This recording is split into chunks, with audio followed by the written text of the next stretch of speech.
Our next guest's name means Master of the World, and perhaps he should be, then we wouldn't be in the mess that we are currently in. He says that human civilization has reached crisis point, and it's all because man has become lopsided. He's lost his man and woman. They've lost their centre of gravity.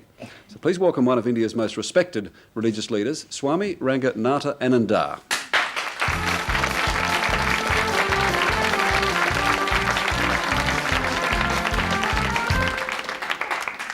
Welcome, sir. Thank you. Yeah.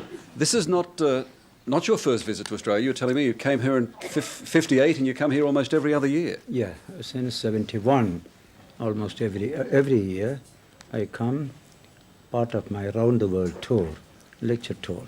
This tour at the moment is, in fact, I understand, a peace through religious understanding. Given what happened in Libya yesterday, this is the International Year of Peace, so they have used this as the theme for the various talks in various parts of Australia during this visit. Yes. Otherwise, other subjects were there before. I see. So, Yeah. but very timely. Because of the peace, International Year of the Peace. Do you worry when you see, as a holy man, do you worry when you read newspapers like yesterday or today about a Libyan situation? I do worry, but I know that these have been going on for ages, and it will go on, and improvements will come, so I don't worry too much. Yes. If you study Will Durant's book, that famous American historian, Will Durant, yes. Will Durant, Yes. Story of Civilization, he has written an 11th volume known as Lessons of History, about 99 pages. Very interesting to study. People commit the same blunders again and again. Very few people learn. But sometimes great movements come, great developments come, then peace and harmony come also in society. Depends upon great teachers, great thinkers, great leaders. Some such period is going on now, though these things are going on around, but there are also positive forces working to create harmony and peace in the world. Yes. So in the newspapers you get things very frightening, but down below beautiful ideas are growing, bringing humanity closer and closer together, what was 50 years ago and what it is now. Today we have a mankind awareness which was not there. Racial, national, sectarian. Today you have a mankind awareness. Well, it used to be called, it's been called the global village, hasn't it? Do you thank television for the fact that we have a mankind awareness, that people in all parts of the globe have this awareness now? Some part of television does it, the other part cancels it also. Cancels it, does it? Yes, I didn't expect you to endorse television totally, but I thought that Yeah. it can be a wonderful medium. Tremendous instrument it can be to bring peace, to bring harmony, to develop human relations. Television can be a tremendous instrument that way, and what you do, this particular part seems to be that. Seems to be that. Yeah. I thought you said that dead. That positive side. All right, well, thank you. We hope it is. You would know better than I that in fact so much of man's conflict down through the ages has been based on religion, not on peace, but religious. Quite so, yeah. How do you explain that? Because religion itself is beyond all these conflicts. It is meant for peace and love and harmony. When it is influenced by socio-political forces and it succumbs to it, then it becomes narrow, parochial, tribal, leading to conflict, intolerance, violence and war. Even suppressing the spirit of science also. Religion does it. That's called the ethnical dimension of religion. I give 2 dimensions of religion. Yes. The ethnical dimension, the scientific dimension. The ethnical dimension is religion in which you are born. You have no say in the matter. You are just born in a particular family. A Catholic Christian, or a Jew. Christian, or Hindu, yes. Jew, anything. Yes. But the scientific dimension is when you seek it. Without seeking, there is no science. So when you seek to be religious, that means you become spiritual. But you're not talking about someone who changes their religion necessarily, but it's someone who decides they will try to be a good Catholic or a good Jew or a good Hindu. Beautiful. That would be a beautiful idea, provided it doesn't end up in being merely Catholic. He must be able to rise beyond that particular limitation. There you have the global concept of religion, a universal concept of religion. Science will take us in that direction. For example, science is universal. Though it was discovered in England or Germany or in America and Australia, science itself is universal. Similarly, spiritual truths are universal. Yes. So I may begin with a particular group or a particular sect, but I reach out to the universal. That is the scientific dimension of religion, which comes from seeking. You don't get it merely by being born in a particular tradition. There is such a scientific dimension of religion. People may not know. In the Western tradition, there has been conflict. Church and state, church and church, church and religion, conflict. Not so in the Indian tradition. 5,000 years of history, great intellectuals who developed religion. They found only harmony between physical science and religion, and between religion and religion. Yes, but within the Indian society on that subcontinent, you have been as violent as any peoples in the world. Just now it is going on, because there is not that Indian touch yet. See, there is a But wisdom. by just now you mean the last 50 years or so? Not even the last 150 years also it is going on. It has been for thousands of years, absolutely peaceful religious relations. 3,000 years, peaceful relations. The states, the empires, and the sages all taught harmony. Right. Take, for example, 3rd century BC, just after Buddha. Buddha came 6th century. One of the greatest emperors of India was Ashoka, the Mauryan emperor, 3rd century BC.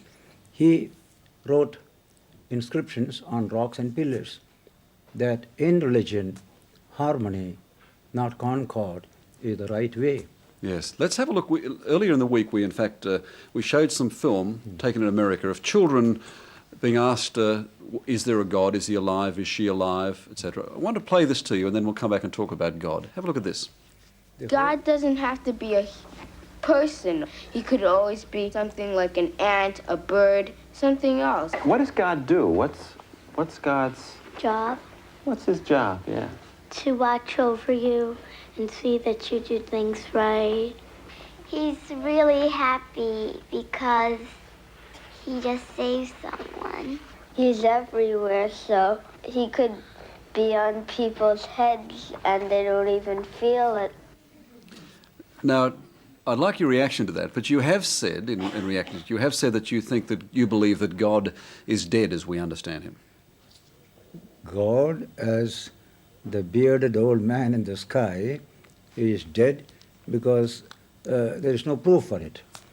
But God represents the highest conception of reality, and in India we place God in man, in nature, not outside nature. We have no supernatural in Indian thought, in Vedanta. Superphysical, supersensory, supernormal, but not supernatural. Our concept of nature is the whole of reality is treated as nature. So divine nature is also part of nature. So that divine nature is present in every human being, in every child. How to manifest it, how to unfold it, that is the science of religion. All right. Well, can you explain to me further in that then why in ungodly places like Russia and Cuba and the communist world you are invited back to talk to them and preach to them? Because they found that whatever we speak from India is meant for the good of all. We have no enmity towards anybody. For 5,000 years, this culture has existed. It has never had any aggressive policy towards any nations throughout history. Because and in recent period, it produced a RAMAKRISHNA, a Vivekananda, a Gandhi, all universal in their attitudes. Romarola, the great French biographer, presents Ramakrishna and Vivekananda in his Life of Ramakrishna as the splendid symphony of the universal soul, Ramakrishna, Vivekananda. Because of this uniform policy, communist countries also invited me. I was their guest. I spoke there freely. Nobody asked me to cut down my speech in a particular direction. But again, you speak, is that because you don't pose a threat at all to the institutions? You speak of God as inspiration from inside. In the heart of man. Yes. God hidden in every human being. We have to unfold it. just like fire is hidden in a matchstick. Now we tell children, fire is hidden in a matchstick. Children will say, no, I touch it, it is cold. I said, Hidden in a matchstick, yes. In a yes, matchstick. yes. But I say fire is there. But there's a science of it. But I don't find it. Yes, if you find it, wait. You strike it, fire will come. That striking is the most important thing. There comes the technique of growing spiritually. It's a wonderful, you have heard the word Vedanta, Yoga. They all represent this scientific approach to religion to unfold the divine possibilities hidden in every human being. So striking is needed to produce the fire. But one more condition is needed. The matchstick must be dry. If it is wet, a whole box of matchsticks won't create fire. So the mind must be in a particular condition. How to train children with such minds which can help them to unfold the divine that is within so that they can become human, they can become kind, compassionate, loving. That is the biggest problem of this modern age. Yes, indeed. The matchstick image is a splendid one. Yes. Now, you will be lecturing, you will rather be talking to Australians in the over the I've next... been doing from Perth onwards. On the 3rd I reached there. Yes. Perth, Adelaide, Melbourne, then in Armidale, it's also Gold Coast, then Brisbane. So then you have to go to Newcastle. Armidale and the I Gold finished. Coast. All that is over. All right. University lectures were there, various other lectures were there. Now there is a spiritual retreat in the convention center nearby. That's 18th to 23rd. There's about 40, 50 people live together. That's going on 15 years now. All right. So for which I come. Then I go to Fiji. Then I go to Manila. Then I go to Japan, America, from Seattle to New York, so many cities. Then Holland, then Belgium. And then finally you get home. East and West Berlin, then West Germany, then Mauritius, then back on 3rd July. A much-travelled holy man. Will you please, thank you for your time. Will you please thank the Swami for it?